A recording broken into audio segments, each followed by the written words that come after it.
Digital 410 Productions proudly presents the What's the Scuttlebutt podcast with your hosts Don Abernathy and Jeff Copsetta.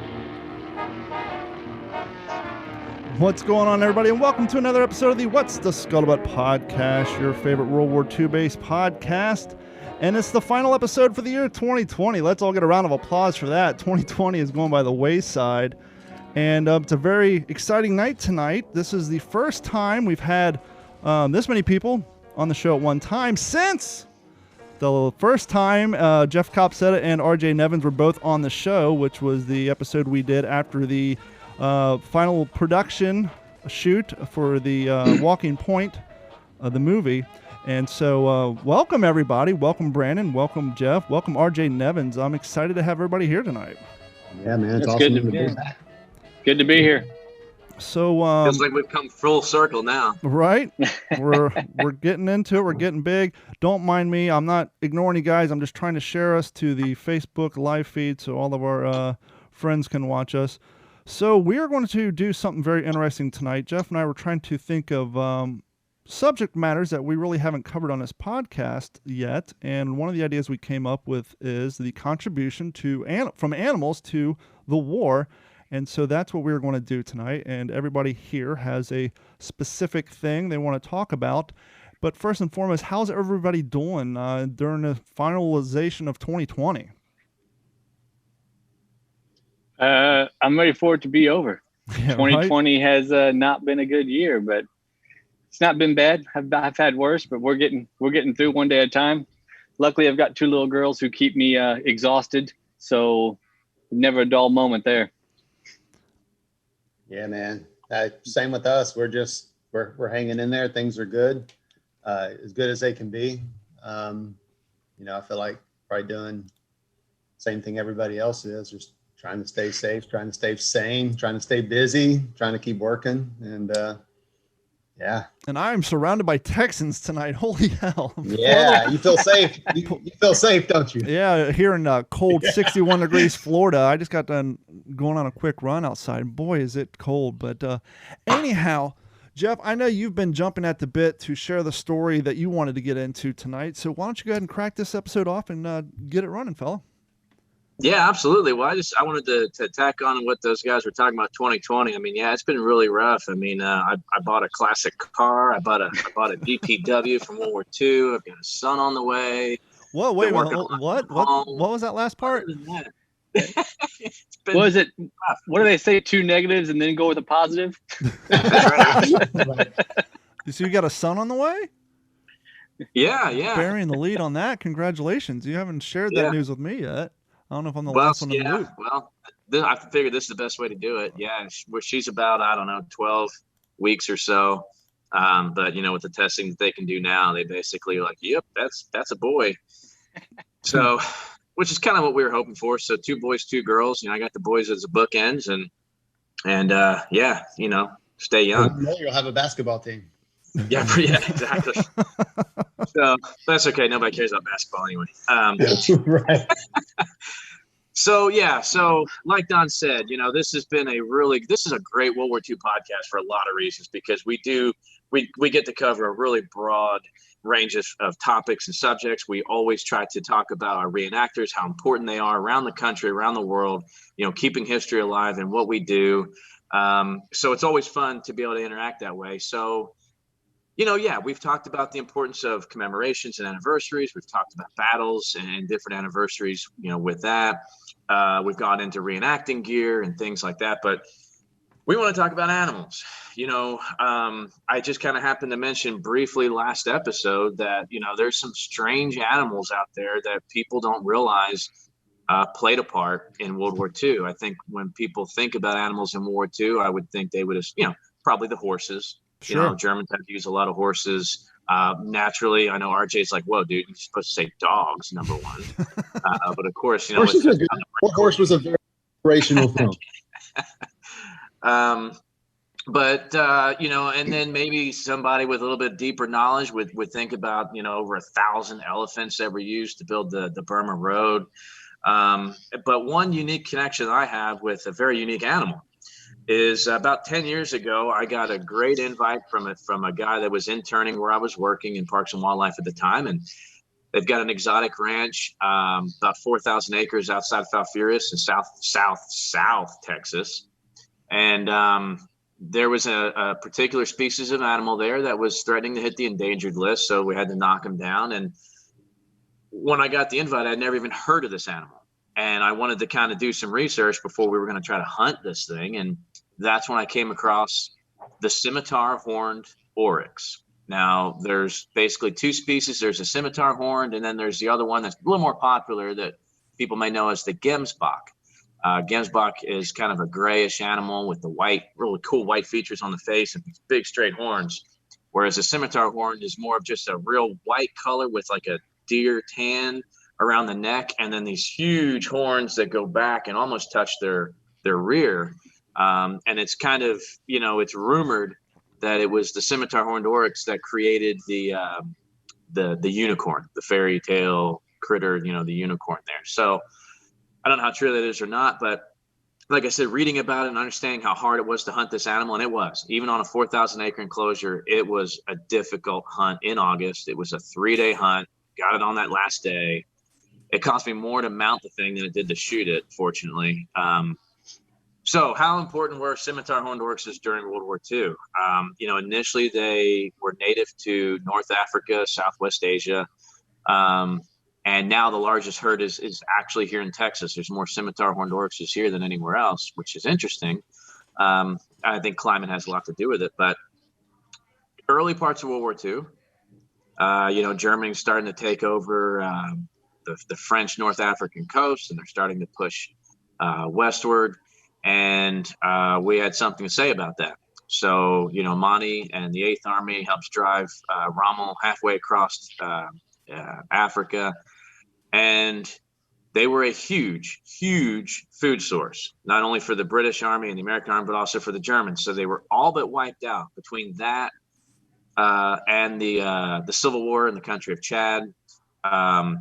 The scimitar horned oryx kind of became the main food staple over there. And I can tell you firsthand, it is incredible meat.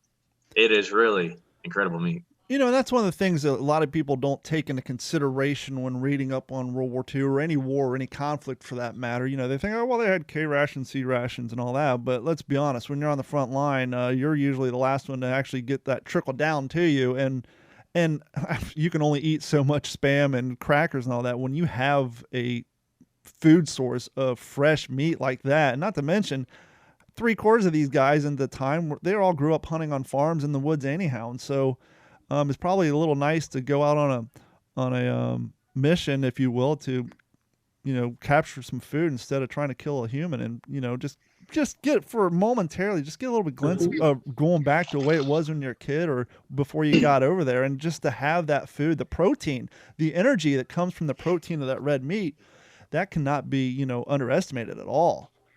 Yeah, absolutely. And animals, not just a food source. There was a lot of working animals used during World War II. And I think this is a good segue into to what Brandon Vineyard can bring on.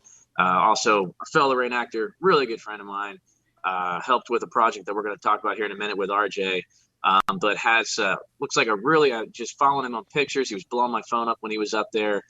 He's got a really cool reenacting World War II animal experience that I think our listeners are going to love to hear about. Brandon.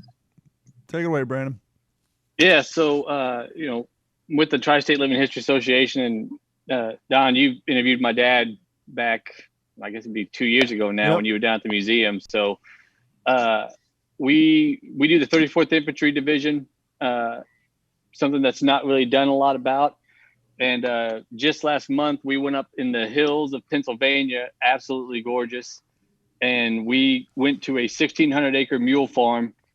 It's called Janus Place. And we spent the entire week working with mules and shooting some promo videos and working on a documentary to cover these beasts of burden that they're called, and telling the story of pack mules and how the Army used those through Italy.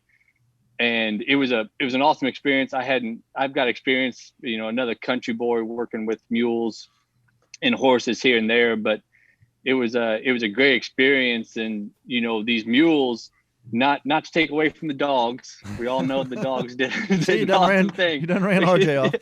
Yeah.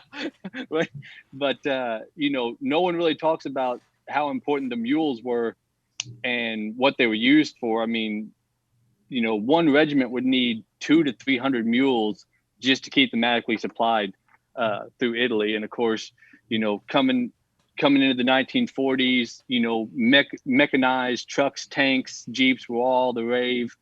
And so the Army started thinking, we don't need all these horses and mules. Let's start getting rid of them. And in 1942, the U.S. Army only procured 20 horses. That's a little short-sighted. That's how confident they were. Sure. So, you know, of course, they went through North Africa, and you know, once they started intelling Operation Husky into Sicily, they started realizing that Dusenhalf's not going to get up that rocky mountain. Nope.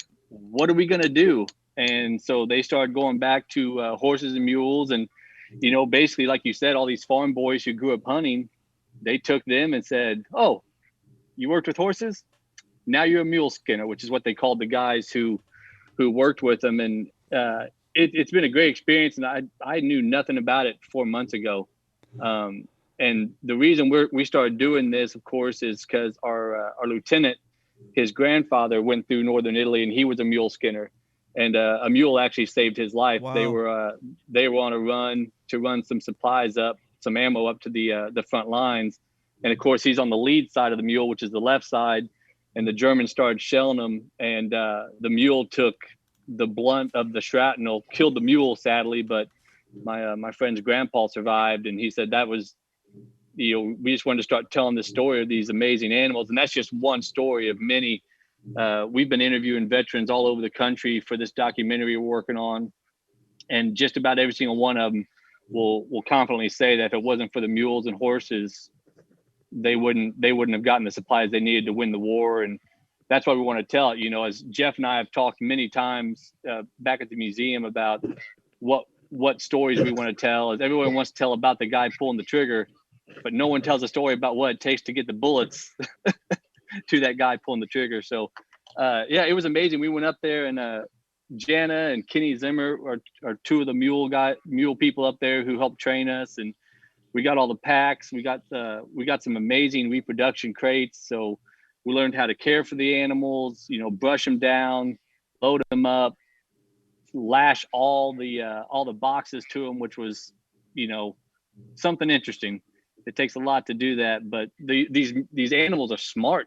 These mules were just amazingly smart and amazing to work with. And I had a big Belgian mule that was about the size of a Clydesdale, and we got along great. And I always say, you know, he listened to me. We never had any problems, but I know he's well aware that at any given moment he controlled that entire situation.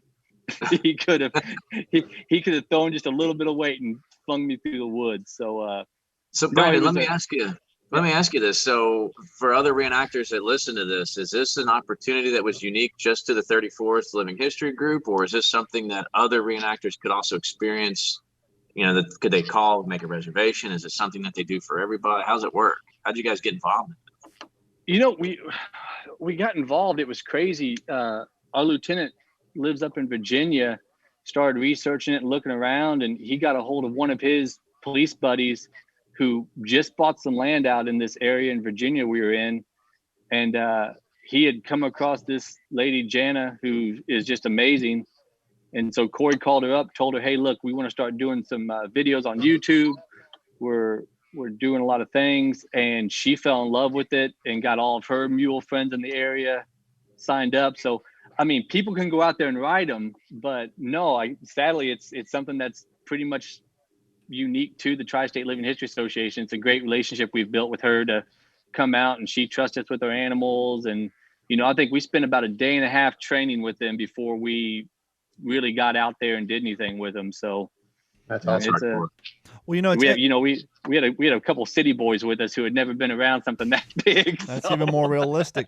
You know, it's interesting. We all fans of the Pacific, we're all familiar with Edson's Raiders, but the Army had the Merrill Marauder.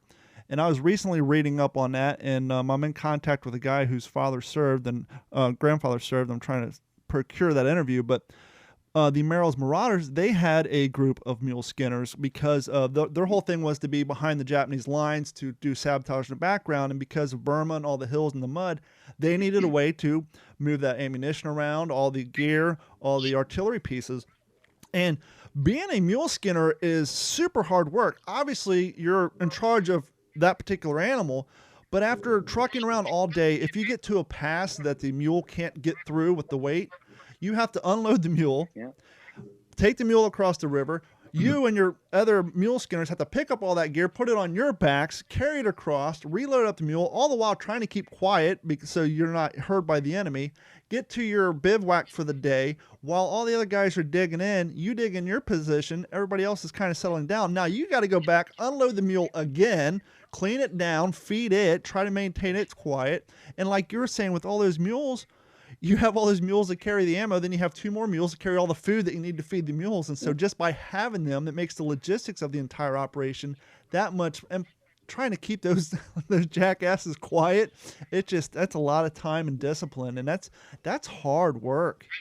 And it does. It takes a lot of time. I mean, you're talking 2 to 3 people to properly lash down and load and unload a mule. And, we did a lot of research, and we had just the old rope they would have used when they first did this. Now, I'm sure guys, as they always did, innovated when they got out there and found quick ways to do it. Sure. But when you're trying to tighten it down, it takes, 30 feet of rope for one box, and you're just lashing and coming across things and testing it and coming across things. And all the while, this mule may be getting annoyed by bugs, flies, what have you, the environment. It may not, yes, they're trained to cooperate, but it's still a living being with its own mind. So it's got to be, and kind of go ahead. They had all the, they dealt with all the shelling and the bullets and everything else. And they're an animal. They're going to get skittish. And when you put a 1,500-pound animal in there, a lot of things can go wrong when they get spooked. Just going to bring that up too. I mean, they're just as susceptible to be a casualty on the battlefield as the man next to it, of course. And what I would think, if a mule goes down, I mean, just like a deuce and a half, you don't have time. You got to get all that stuff off of them to exfil the area. So what I'm thinking is, as mules that have been killed in action, they would probably make really good dog food, wouldn't they? So maybe we need to start talking about dogs here a minute, huh? Possibly. Some glue. Make them into glue. Hey, that reminds me of a story that it was very influential to me when it came to like starting to watch or starting to work on Walking Point and things like that, writing the script and all. And there's a gentleman, Lieutenant William Putney, who was very instrumental in, the whole war dog training program back in the 40s. He's kind of really started it. He was a veterinarian who, signed up and went on and got assigned to the 3rd Marine Division and took his war dog platoon with them to Guam. And he tells a story about, he had a dog named Cappy. And you were talking about the donkeys and mules taking casualties and stuff. And this story that he told was just so interesting. And it's one of the reasons why he wrote a book called Always Faithful about it. And he talks about how they were taking fire and Cappy ran out in front of them, whether it was on purpose or not, and took a bullet for him. But it would have actually hit Putney had his dog Cappy not jumped out in front of him. So, I mean, to hear that guy tell the story, and, I'm sure people tell stories like that about mules, but it was definitely a heart-wrenching story to hear a grown man talk about that.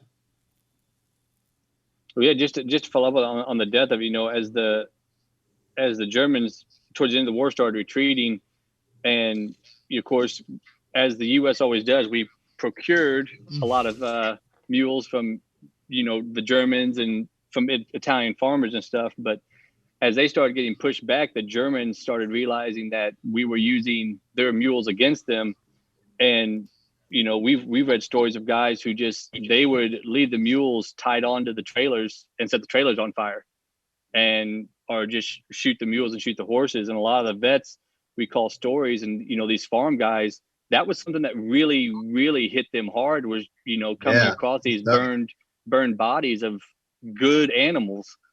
just so they wouldn't be used again. So it's same line. Those, these animals are just the silent heroes of World War II, and thanks to Walking Point and stuff, they're starting to get a lot more credit. So there's a lot more people before us, yeah, for sure. But we've mentioned Walking Point a few times. So for people who have never heard about this project, RJ, could you expand on that a little bit? And I don't want to put you on the spot on this one story, but I was hoping you'd share it. I think it had to do with Putney, about just from a veterinary standpoint.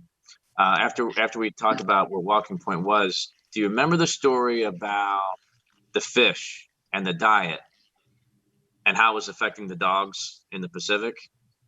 I believe so. Yeah, I think I do remember that. And kind of before I talk about Walking Point, I told myself that, and I'm so glad Brandon's on here too. I didn't know Brandon was going to be on here because with how crappy 2020's been, you three dudes, I'm just going to go in order of the way I met them. Brandon, if we would have never called you and we would have never got in touch with you at the National Museum of the Pacific War, you could have hung up on us and told us to go pound sand. And who are these filmmakers coming in here wanting to use our place and all this? Man, I'm so thankful that you took the time to listen to us and give us a shot and run that all the way up to, up the chain to get permission for us to come in there and film. It was absolutely instrumental.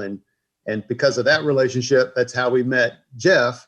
And Jeff just helped us tremendously. And, nothing would have got done had it not been for Jeff. We had so many different things pop up on set that was, just needed some leadership there on location. And Jeff was there to provide it. Well, this was my plan B. This was the plan B. That was, if it goes to hell in a handbasket on set, that's it. That'll end it. And then Don too, buddy, you coming to help us on set the days that we filmed in Bokeelia, Florida, and coming up to Orlando with us for the AKC event and helping us there, and just your podcast and just the way you just kind of just jumped into this thing, like jumping into a swimming pool and doing a cannonball, man. You were just all in. There was no pulling back. So it's just good to see you guys, and just a heartfelt thank you to all you guys. It means a lot to us. Well, isn't it crazy how a project like that can change so many people's trajectory in life? I mean, if it wasn't for that project you're working on, and if it wasn't for the museum, Jeff wouldn't be the co-host. As you said, you would have. I'm sorry. Well, I won't hold that against you too much. You would have had a harder time finding realistic locations to shoot the first half of your project at, and just everything just kind of fell in place, all based off of your passion that you had for the story and for the dogs of war. What I'm hearing is I need to start invoicing you guys. Right. It sounds like some billable hours in there. Yeah. Well, ironically enough, RJ, Lou just texted me about something else you're working out literally just now. This is crazy. Lou, for those listening, Lou Wagner. He played Private Markle. He was kind of the protagonist of the story.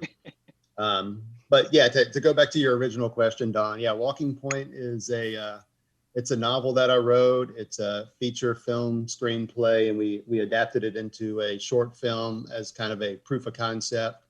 To kind of bring more light to some of the first trained dogs in the history of the United States, and how they helped repatriate Guam from the Japanese. And there's a beautiful lady, Susan Bahari, who has a memorial that is on Guam called Always Faithful, and it depicts a Doberman sitting on top of this huge bronze block.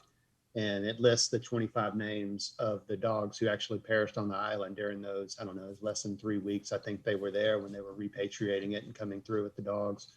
And so, it's the story that we wanted to kind of focus on. It's obviously historical fiction based on kind of true events that actually transpired. And so, we just wanted to bring that to light. And, with Susan's help, she also wrote the foreword for the book, and I'll talk about this later too, but she is extremely instrumental in the welfare of all dogs that have served their country in the United States. She's done some amazing things. I think she just dedicated during COVID in October up in Arlington, I think it was a military monument depicting all the female dog handlers, and this beautiful big life-size statue of a female in uniform, and she's bending down, and she's kind of kneeling down and talking, kind of petting her dog.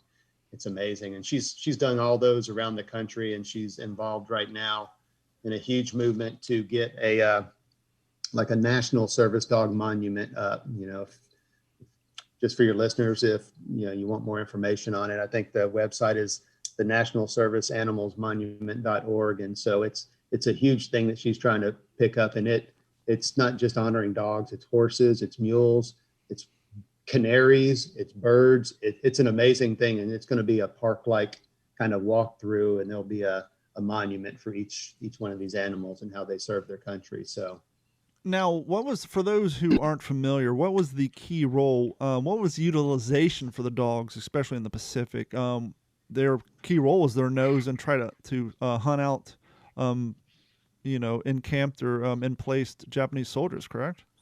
Yeah, I think, I'm not an expert or anything, but it's fairly common knowledge, I guess, that they were used for sentry work and nose work. Not so much apprehension and things like that, but they used them to, by the time the dogs got there, there were a lot of the Japanese soldiers that were still kind of hidden throughout the island. There were snipers there, and there were, embedded in caves. And the only way to really find them, I guess, outside of, various other techniques, was to use the dog's nose, flush them out. And the thing that we've talked about before, and that's always impressed me about the story, kind of going back to Brandon's talking about how we had 20 horses because, as the war progressed and you say, we're in the need of these things. At the beginning of the war, the Marine Corps and the Army, they didn't have a kennel structure. And so they came up with this idea, someone did, and they brought to fruition. And as depicted in your movie, they needed dogs, and they needed dogs that were relatively trained and good behavior, but where do you get them? And as you depicted in your movie, citizens donated them. They basically enlisted their dogs to go fight the war, just like their sons were going off, just like their daughters are going off.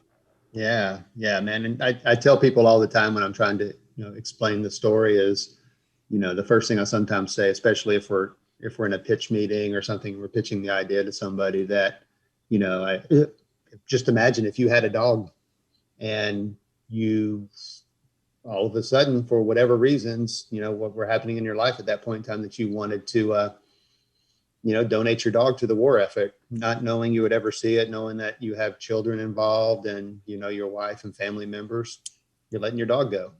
I don't know how my dog's part of my family. So sure. I mean, it's just a difficult decision. So I couldn't imagine that. It'd be like asking Sergeant Soares to donate Duke. Good luck with that. Would you do it? Yeah, I don't know. But that'll go over well. I wouldn't even let my Boston Terrier go, not that they want her. Well, it's something else to think of too on that point. I think there was only about 4 recruiting stations where they were accepting for the Dog for Defense program. It was like Virginia, Nebraska, Montana, and then California. So even to be able to do it, it was quite the process. I mean, you were committed to giving your dog up. It wasn't just, take it down the street either.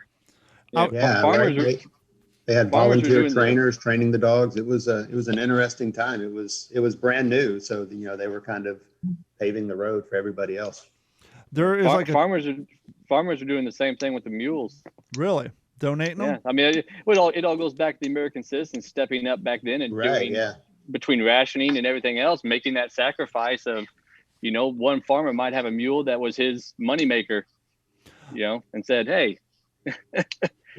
And even kind of going back to what we were talking about earlier about kind of citizens' input and so many farmers, 4-H was huge back then. I'm sure that 4-H rolled out a thing to the young farmers, the kids who were raising mules and all that. I'm sure 4-H probably implemented some sort of program to help train these mules up and get them ready to be donated to go off to war after they realized this was something they needed to do.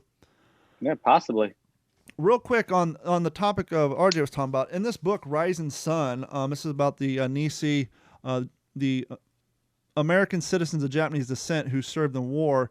There's a chapter in here where they're talking about when they started rolling out the War Dog program, that they enlisted some of the Nisi soldiers to go work with them. It didn't last very long at all. I guess whatever their goal was didn't really work. But not to get too much into, but in the chapter, they're kind of talking about how obviously everybody emits a different pheromone. And so I guess the hypothesis at the time is, well, if we can get Japanese American soldiers around these dogs, those dogs can get used to, the scent, the visualization of them and things like that. And so there was like a secret early training program where they were sending Japanese American soldiers to these kennels to work with the dogs to get them kind of to know their enemy, quote unquote. And it didn't last, like I said, but a few weeks, and then they redeployed them back with their unit. But in that book, there's about a chapter and a half on that, which is pretty interesting. We are getting down. Sounds like it could be a movie. Yeah, it could. From the other vantage point. We're getting down to the countdown, because anytime you have more than one person in a meeting on Zoom, they want to hit you with a time limit. But before we wrap this up, and what we'll do, if you guys want to hang out, that's fine. We can kill the meeting and restart it and go another 40 minutes. If you've got things to do, just don't rejoin the invite, and whoever's left will carry on. But before we go, one of the things I wanted to bring up, and I have a pre-produced thing I'll maybe play at the beginning of the next one. Did you know that D-Day, they were still using carrier pigeons in France? I found this interesting article. It's talking about famous quote-unquote animals of World War II, and number 4 was Gustav. Gustav was one of the RAF's messenger pigeons during the Second War, and one of 6 birds given to Reuters news correspondent Montague Taylor ahead of D-Day. On June 6, 1944, Gustav carried back the first news from the D-Day landings in Normandy. He flew more than 150 miles from the northern coast of France to his loft near Portsmouth in just over 5 hours. You want to talk about slow news delivery system. Maybe that's why they didn't use them too much. But yeah, he reported it took him 5 hours to get there with a message that said, "We are just 20 miles or so off the beaches. First assault troops landed at 0750. Signal says no interference from the enemy gunfire on the beach. Streaming steadily in formation. Listing Typhoon Fortress crossing since 0545. No enemy aircraft seen." Interestingly enough, they don't talk about which landing beach that Gustav flew from. But yeah, 5 hours is a little long to get the stories back.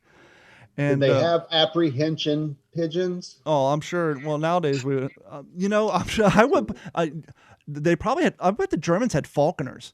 They probably had falconers out there. Yeah, to get his eye. Which is probably, we knew carrier pigeons were used more in World War I, but I would imagine there had to be a platoon of falconers, right? I mean, that's never really came up in a movie, but especially during World War I, if a lot of your signal, a lot of your message has been carried by carrier pigeon, why wouldn't you have falconers out there trying to intercept them? There is a movie about it. Really? It's called Valiant. What? Yeah, it's called Valiant. It's an amazing kids cartoon. It's a cartoon? Yeah, swear to God, it's called Valiant, and it covers that. And the villain is a German hawk. Full disclosure, the only war-based child's cartoon I saw was Stubby, which was a great little movie about the little terrier from World War I. For you guys watching us on YouTube, Twitch, and Periscope, hold tight. We're going to we'll catch up with you here momentarily and rejoin this podcast, and we will finish things up. But hold tight, and we will be back momentarily. Perhaps one of the craziest inventions to come out of World War II was that of Dr. Lytle S. Adams, a dentist from Philadelphia. Apparently at some point, Mr. Adams, or Dr. Adams for that matter, he took a trip down to New Mexico. And it was in New Mexico that he fell in love and was completely fascinated with the New Mexican free-tailed bat. And so when he was down in New Mexico, he saw their abilities, he saw the things they were doing in nature, how well they used their hands, and the objects that they were carrying in flight. And so Adams got this idea, if you will, that if you took these bats, got a large number of them, gave them essentially small bombs or grenades, and dropped them over the cities of Japan that were predominantly made up of structures that were made from bamboo, wood, paper, things of that nature, essentially these towns, these cities were very flammable. And so Adams got this crazy idea, well, why don't we get a gang load of these bats, a huge number of these bats, essentially give them little bombs, drop them out of a plane, let them burn a city down, problem solved. And now, believe it or not, this crazy idea damn near came to fruition, and here's how it happened. On January 12, 1942, Adams wrote up a letter outlining his plan and he sent it to the White House. And I know what you're thinking. Look, it's World War II. There's probably a lot of crazy people out in the country with ideas for weapons to defeat the Germans, to defeat the Nazis. And I'm sure the White House, the Army, the Air Corps, they were probably inundated with these letters. Here's how Dr. Adams got his through. Apparently, Dr. Adams knew and had a first-hand relationship with the First Lady of the United States, Eleanor Roosevelt. And so he contacted her, said, hey, I wrote up this letter, I'm going to send it to you. Please see that it gets seen. So she does. It did. And so President Roosevelt got Adams' letter. I don't know how much Eleanor persuaded him, if he actually believed in the context of this letter, the content, the idea behind the idea. But he kind of gave it the initial green light. He contacted Adams and said, look, I'm going to set up a meeting with you and Colonel William J. Donovan, who was the head of wartime intelligence. Now, apparently, something in this meeting between Adams and Colonel Donovan worked out because the project went ahead as planned. I mean, it got greenlit. They started research and development. They went out and they collected a large number of Mexican free-tailed bats. Once they had all the bats acquired, they started developing small-scale bombs. At a certain point, through trial and error, research and development, the eggheads figured it out. They produced a 17-gram kerosene bomb that was built for the bats to carry, and it was tied to their leg by a lanyard. Okay, so now we have our bats. They got their bombs, they got their grenades, whatever you want to call them. They're full of kerosene. We got these flying little incendiary bats now. Cool. How do we deploy them? They went back to the drawing board, got the eggheads together, the engineers, and so what they did next was they built a larger bomb. But instead of a payload of dynamite, TNT, whatever you put in bombs, they filled this damn thing full of bats. And the bats had their kerosene bombs. The next problem was you had to figure out how we're going to transport this large bomb that was full of bats holding little bombs to drop on Japan and burn the whole damn place down. How do we get a bomb full of living animals from point A to point B? Apparently through technology and refrigeration and research. Bats, once they get to a certain body temperature, they go into hibernation mode. So the idea was, let's take the bats, put them in the big bomb, holding their little bombs. Let's cool down the big bomb to put them in hibernation mode, strap the bomb to the plane. As they got closer to the target, they'd start to warm up the bomb. They would drop the bomb would open up. The bats at this point are now coming out of hibernation mode. They'd fly down to the cities of Japan, where they would instinctively nest in large rooftops, awnings, what have you. And then according to documentation, allegedly these little guys would chew through a lanyard, at which point would activate a timed mechanism on these little hand grenades. They would fly the coop, if you will. Bombs would blow up. Houses burnt down. We win the war. That was the idea. That seems like a little bit of revisionist history just to appease the people in PETA. You know damn well those bats weren't chewing through the lanyards, dude. No, they were gone. They sent them down there. They were not to come back. But that is a lot of money to spend on research and development. I mean, okay, let's hibernate them, all for something we never used. The planning was, sound good. It seemed like it would work on paper. That's a lot of time, effort, and energy, but that just shows you the amount of time and money we spent on things that we never used. Were they saying bats or cats? Bats. Bat bombs. Cat bombs. Cats would work too. Cats would work too. We had Mysteries at the Museum when I worked with Jeff. Mysteries at the Museum called me. I think it was before Jeff was even there. And they called me asking if we had one of those. Really? The bat or the bomb? No, I was like, we have a bat bomb, but not the one not the interesting one that you want to talk about. And they were wanting the one that held the live bats. That's crazy. The other crazy story that came out of Japan itself was the incendiary weather balloons that they sent over. Did you know that the only American citizen to die on this continent, not counting Pearl Harbor, but actually on the mainland, was a church Sunday school teacher, 19 years old, pregnant, named Elsie Adams, I think. They're heading out to do a Sunday school picnic. Car broke down. Her husband got out to talk to the road crew while working on his car. She took herself and 4 Sunday school students out walking around in the woods. They found one of these balloon bombs that hadn't detonated. They walked up, started toying around with it. Boom. killed her and all 4 of the Sunday school students. Of course, the military covered it up because, well, we don't want that news to get back in Japan because then they'll triple down on their production of those damn balloons. But those were the only people to die during World War II on the continental United States. And sadly, it was a crazy story. Yeah.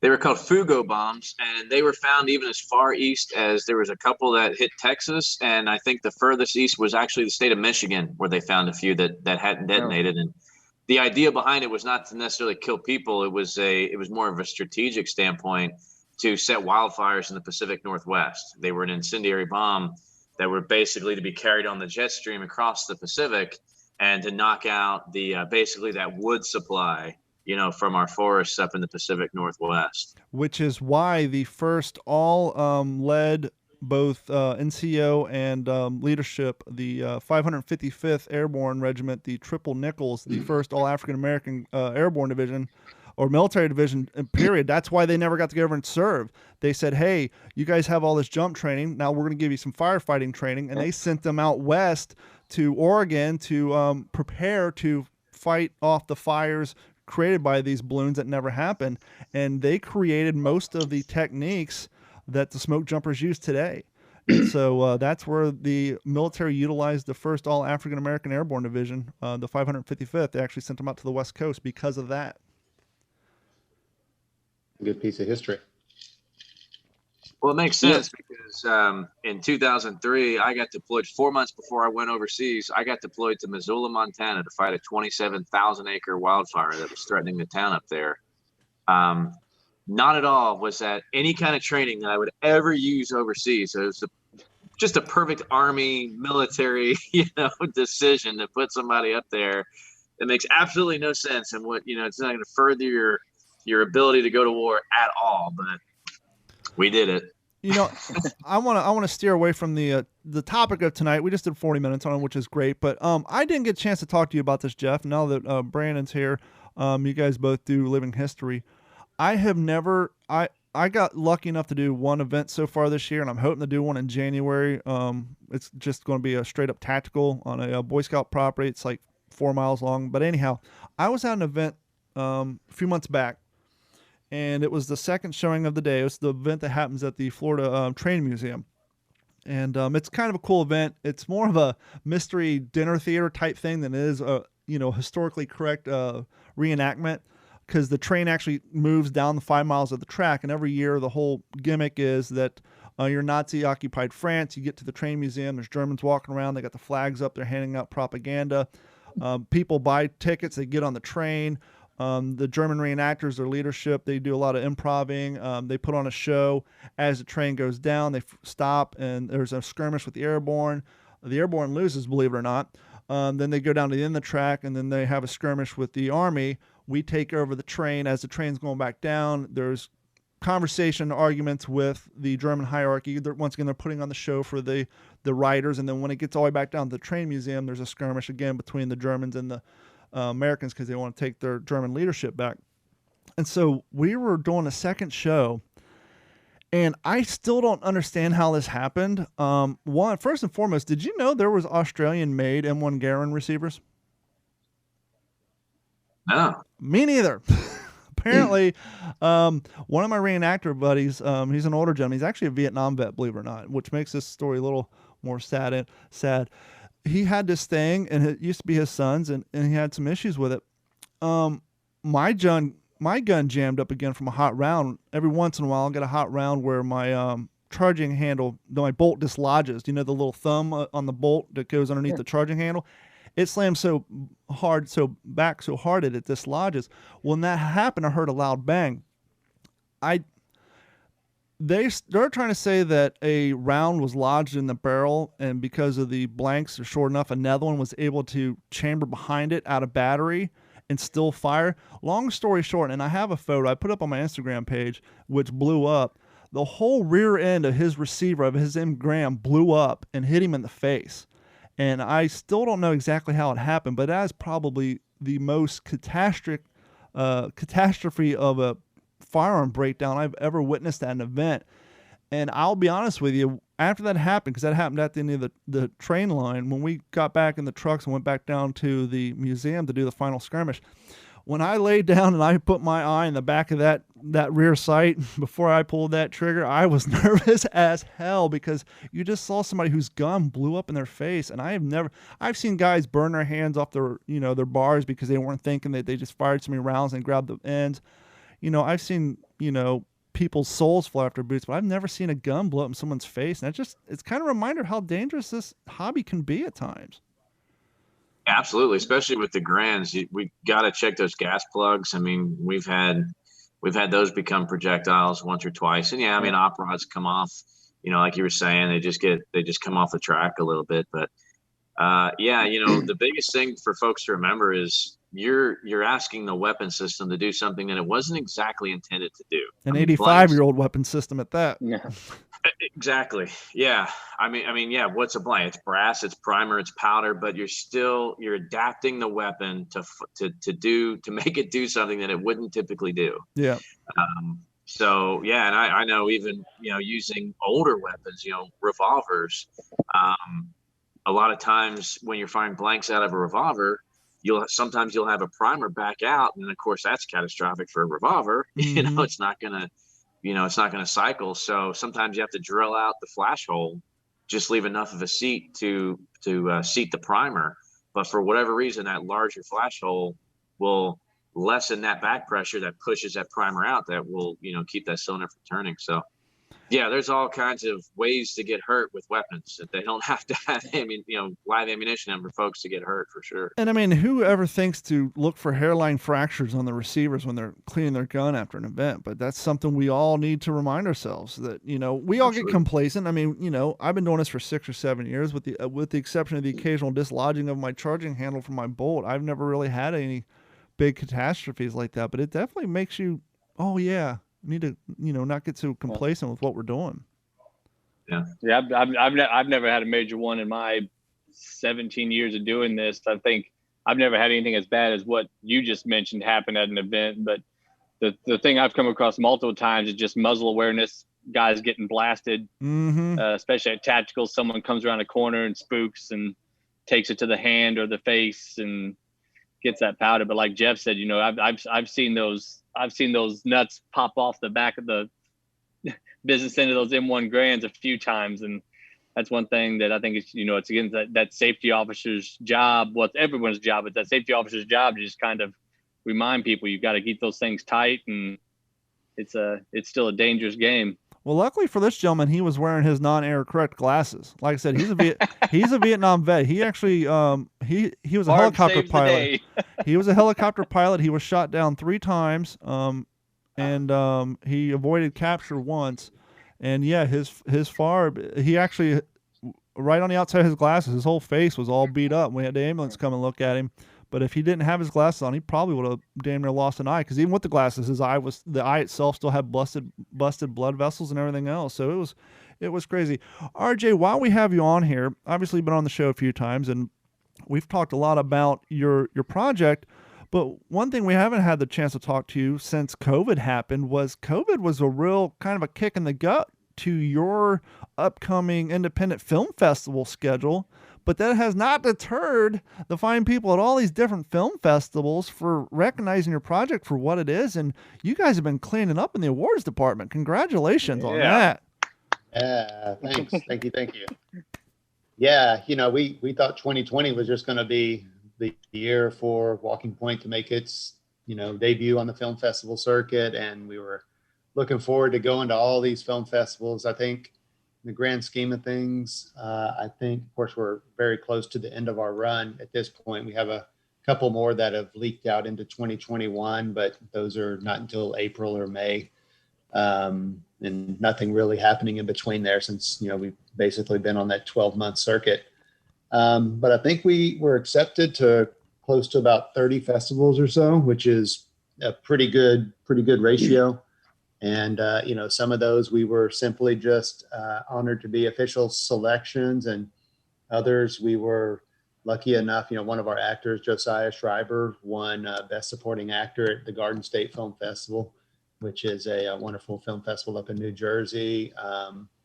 The Northern Virginia Film Festival is one of our latest ones.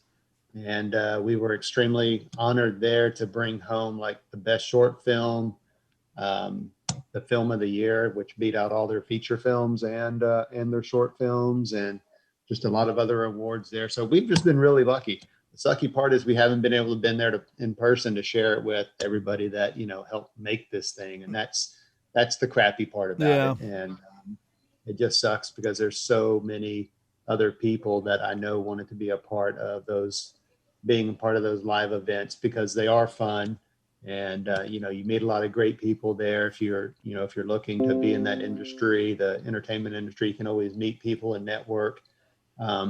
But yeah, we've gotten a lot of positive feedback from the film. We're starting to pitch it and market it as a like a 7-hour miniseries, like a limited series. Nice. And so we've kind of been working on those scripts right now. So that's, you take that into consideration. That's like having to write 7 movie scripts for the most part. So there's some time in there, some dedication to it. So that's kind of where we're at now. And well, that kind of lent into my follow-up question, which was going to be, obviously this isn't the first project of from Black 17 production, and I was going to ask, what are you working on next? But it sounds like you may be a little got your schedule full of that.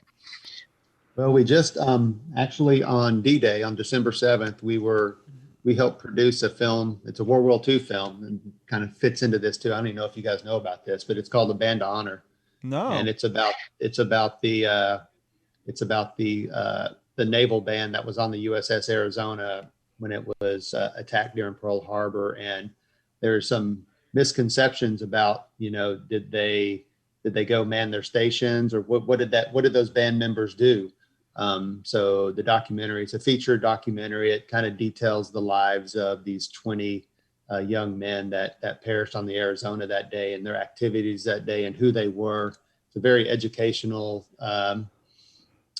documentary, and it's really well done. It was by our friends Annette and Warren Hull, who own a production, Anwar Productions, out in Vegas, and we teamed up with them to help produce this. So we had a limited release of it on December 7th at, if I get the time right, that was 7:48. I can't remember the exact time or something, but it coincided with when the attack on Pearl Harbor happened. That's when they released it.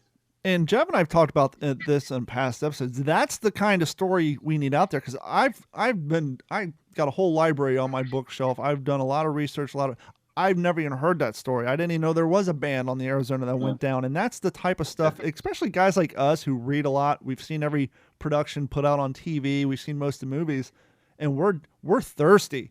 We are thirsty for content that we're not overly way more than familiar with. I mean, so stuff like that is the type of project that gets new eyes on it, especially from guys like us who are very, aware of the topic of World War II. And so that's awesome that you guys are getting that story out there, and I'm excited to see it come along. It's a really good story. You know, it details their hardships of trying to get the band actually commissioned, I guess, if that's the right term, and kind of some of the hardships that they had doing that. And, you know, once they had it done and they started recruiting people to be in the band. It's just it's a lovely story that just documents their lives so that, you know, they're kind of enshrined in history. Yeah, you know, if I'm not mistaken, too, the Arizona band, I thought had earned through a competition, you know, without some of the other the fleet battleships there, that they had won in November of 1941 in some competition between the bands. If I'm not mistaken, I want to say there was somewhere around there. It wouldn't surprise me. I mean, I think, a matter of fact, I think some of that is actually documented in A Band to Honor in the documentary. I think they kind of talk about that a little bit. Yeah. Awesome. And the cool thing about working on documentaries like that is a lot of times when you're doing the research or you're coming across content and context to tell the story, you come across other stories that kind of pique your interest that may break off into, you know, other projects down the road. And so it's always cool when you broach a new subject like that, because you never know where it's going to take you. Yeah, we actually found a few, living people that were on the USS Owner, survivors of it, that were part of that crowd. And, so it gets their point of view, and eyewitnesses that actually saw what was happening. One gentleman's Lou Conter. He's an extremely popular guy about the USS Arizona and the history of it. So yeah, I mean, it's just a really good story. And, you know, we were happy when Warren and Annette approached us a couple of years ago. We were looking for another kind of historical project to get involved in. And, you know, typically I like narrative and things like that, but documentaries are just as good. It's super educational. And yeah, man, we're pretty excited about it.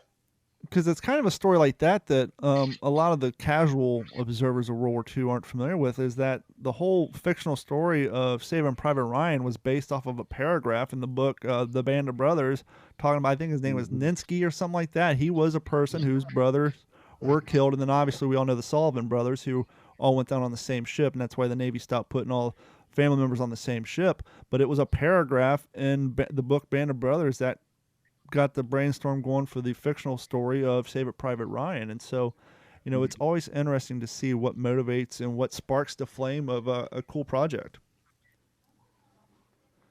Yeah, for sure. So this year is just about over.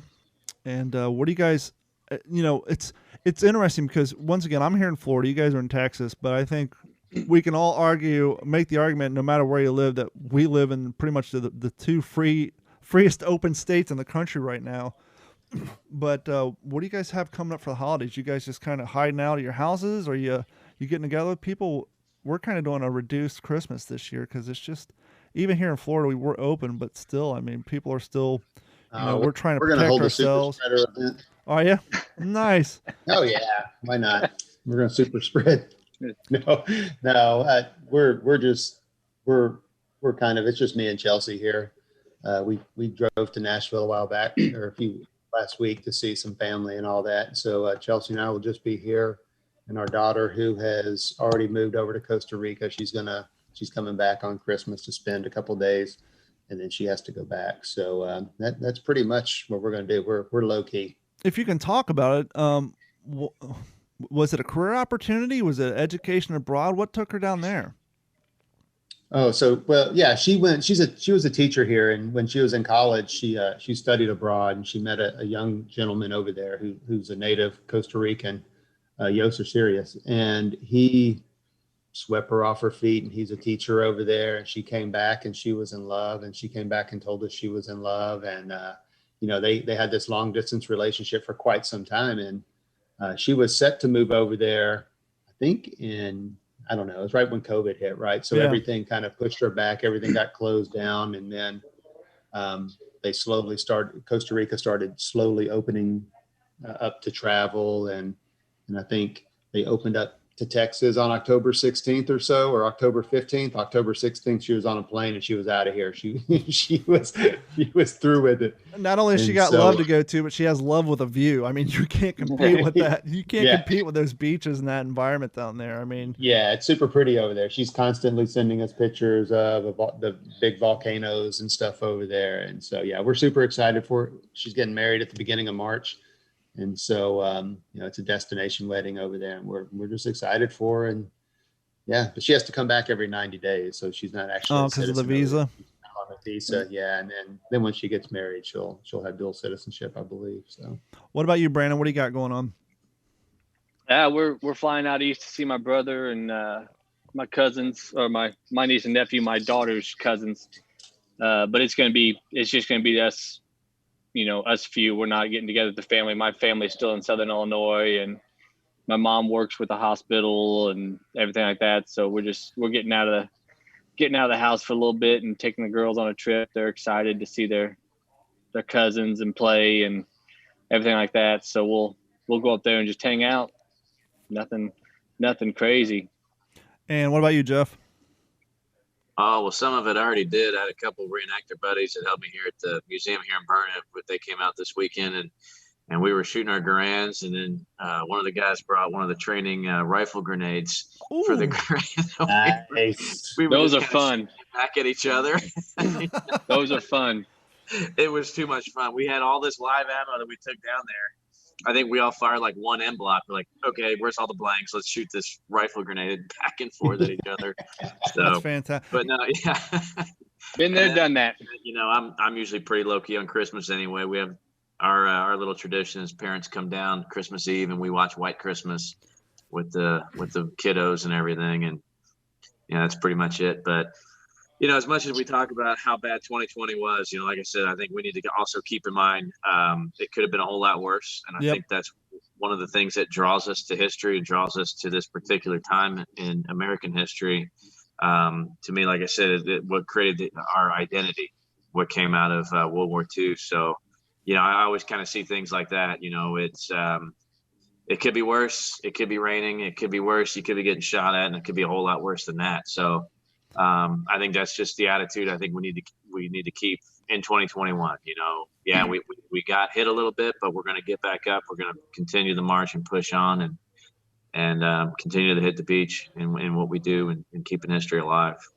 One of my favorite things as a living historian during the Christmas season, and I was talking to one of my clients about this the other day, is when it comes to pop culture, there's been no other era that has such an impact on modern day society than Christmas time in World War II, because 87% of the Christmas carols that are still played to this day, even if they're remade, were written during this time because they were trying to, you needed it. Yeah, they're trying to give those guys a home, a sense of, and as you and I talked about on Thanksgiving episode, Christmas was always the movable field goal. Oh, we'll be home by Christmas this year. 43 comes around. We'll be home by Christmas. 44 comes around. We'll be home by Christmas.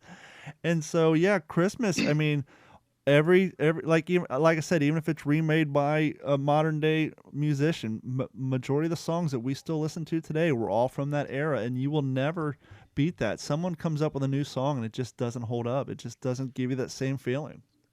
And it's crazy because the Tri-State Living History Association, we usually throw an annual Christmas party for our unit. My friend's got a house up in Rockford, Illinois, and we've done it, I think, 3 years now at his house, and him and his wife decorate the house 1940s. Everyone shows up in their Class A's, early war, all the food, Cookie cooks all the original food, 1940s dishes, and you get the music playing, of course, all the beer bottles and candy bars and the liquor bottles, everything's relabeled. I mean, you walk into my friend's house and it's 1940. And of course, this year we didn't get to do it. Yeah. And luckily we all got together out there in November to play with the mules, but it was something that a lot of the guys missed. It was hard. Can you see yourself doing a public living history event with the mules being there? Obviously, logistically, but I mean, mentally, could you see doing all the work that would be required to have a display with a live pack animal like that? Because obviously, a lot of Civil War people do it with horses. Yeah, I think we could. I mean, I think we're quite a few years away from traveling with any mules to go places. But when we were out there at Jana's place, it's a small, Pennsylvania Hills community. They're all really close. We had about 15 people come out, outdoors. We loaded up the pack mules, walked them up for everyone to look at, and just kind of talked about how we used them and things like that. So, but I think that's one of the things, we've started going virtual, trying to do more videos for our YouTube. Our kitchen video, I think, just hit 3 million views. Fantastic. So we're trying to follow up. We're trying to follow up with that, but we're spread all over the country. So we're hoping this next one kind of kicks that off, and that's what we're really trying to do. And before we get off here, RJ, I was just thinking it's crazy, with your work on military dogs and what we're getting in with the mules, thinking about the military and training and technology and everything else that has changed. Animals, the dogs, the mules are still used. When we started talking about this 6-7 months ago, one of our guys is an active duty Marine eating crayons out on the West Coast. And we started talking about it. He goes, "Oh yeah, I just got my certification for mule skinning." So really? The Marines are still training people to be mule skinners. They got rid of their tanks, but they're keeping the mules. Right. You don't have the heat; it won't melt the crayons. There you go. Jeff likes that joke. I use it too much. It never gets old. But it goes to show the importance of the animals. I think that, decades later, the military still uses them and knows the importance of There going to come a time when you need that dog, you need that mule, you need that animal to get the job done, and they're investing in people to know how to use them. Well, not to mention, look where a lot of our active duty guys are right now in the environment. Mm-hmm. We're a better place to utilize mules. I mean, Jeff can tell you, he was there. Then, you got these fobs out in the middle of nowhere. Sometimes, dropping supplies in may not be, logistically possible for one reason or another. I mean, we're a better place to use some of those animals in an active duty format. Right. Well, go ahead. It was just crazy. It was just a crazy thought I had as we were talking about everything. Man, like dogs and mules are everything's still being used all these years later. So yeah, it's crazy. Still relevant. It's crazy. You see the videos of the German Shepherds, the service dogs that are got their goggles on and they're getting strapped to the airborne guys and they're just jumping out of the planes. Jumping out. And it's like, it's crazy to see what they're doing with them. We kind of struggled with that a little bit when we were thinking about how we wanted to do Walking Point, because we didn't know we just knew we wanted to do something. This was before I even started writing the feature script years and years ago. At least I didn't necessarily know if I wanted to do something more current, so a war dog movie more current, where you could kind of highlight the awesomeness of jumping out of airplanes with your goggles on and, all the technology and the cameras you can strap to the dogs, how cool that would be. And then it's like, well, do I want to make it about Vietnam? And that would be a great story. And the dogs that were used in Vietnam, and the soundtrack would be just kick ass. And then, yeah, but imagine the clearance on that. Half your budget would go to clearance checks on the Creedence Clearwater Revival.